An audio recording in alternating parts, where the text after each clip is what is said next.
You are listening and watching to a very special podcast. We are continuing on Solomon Falcone's point of view. He's also known as Solo. So, anyways, I hope you guys really like this because I wanted to make a different point of view than from the other feminine fatales. No, I'm just kidding. Um, Females, I meant. But, yeah. Anyways, I hope you guys like it. Enjoy!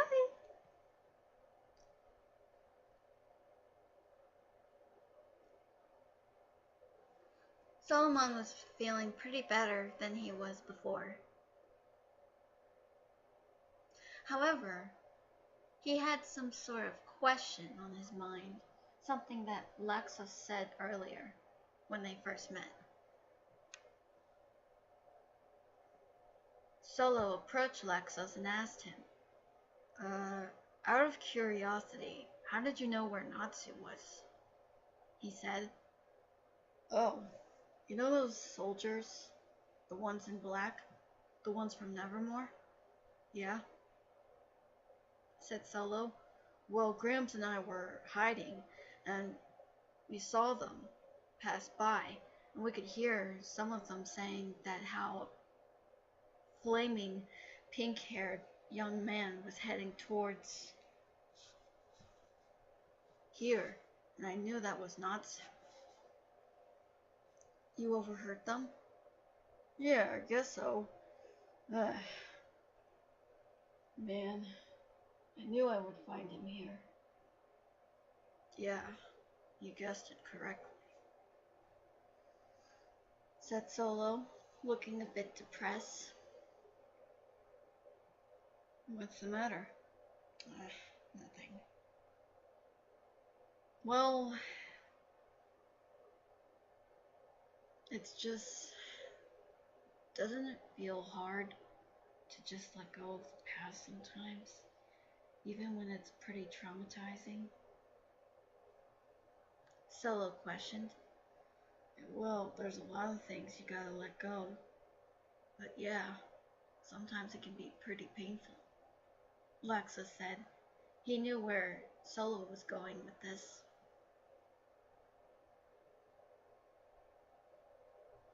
Solomon nodded. Why do you ask? Nothing. Just trying to let go of my own scars. And saying goodbye to old ghosts. Solo said. Huh, I see.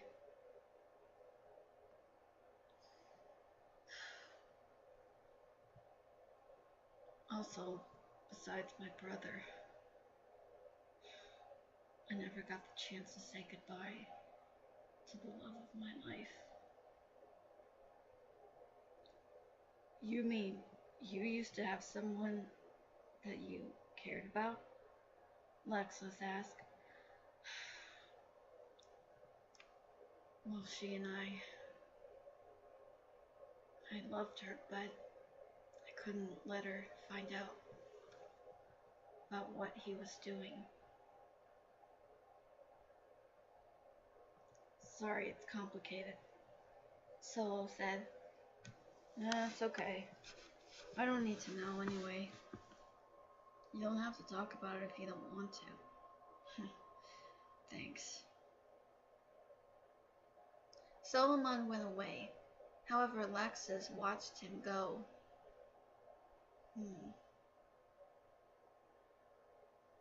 He thought. Suddenly, hearing about that of his brother reminded him of his troubled childhood. Well, when he was a teenager, and also how he became pretty rebellious. But in the end, he was kicked out before, but he traveled around, and also he came back and he was accepted back. I wonder if this guy pretty much went through the same thing. He thought. But nobody really knows about Solomon. Nobody didn't want to know. Well, they want to, but they don't want to provoke Solo. Solomon was pretty uncomfortable opening up to people. But he was a guy. I mean, he wasn't that type to open up to people.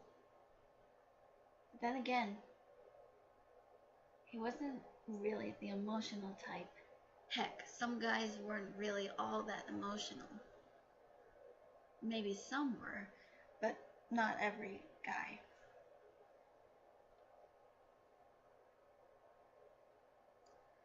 Barer and the others had just gotten back with such new members. Solo was intrigued by all of them, and also he was watching at how Barer looked different than she did before. The first time that he saw her was when she went on a berserk rage against the soldiers of Nevermore.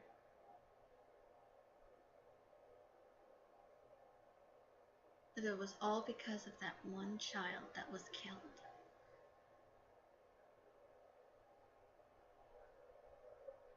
However, hours later, Solomon and the others were going to a new world. But there was something wrong, as people were experiencing painful headaches and seeing something that was really, really horrifying, something they'd never seen in all of their lives. Solomon was a bit concerned, but Barer was pretty determined, and whatever lies ahead, she would be prepared. Solomon was pretty surprised by this attitude she had. She was one heck of a brave young lady. And so, the agents, including Solomon, adventured off into this new world, whatever it might be. Thank you so much for listening and watching. Stay tuned for more coming your way. Excuse me. Anyways, I'm Catherine Donovan, and I'll see you next time. Bye-bye!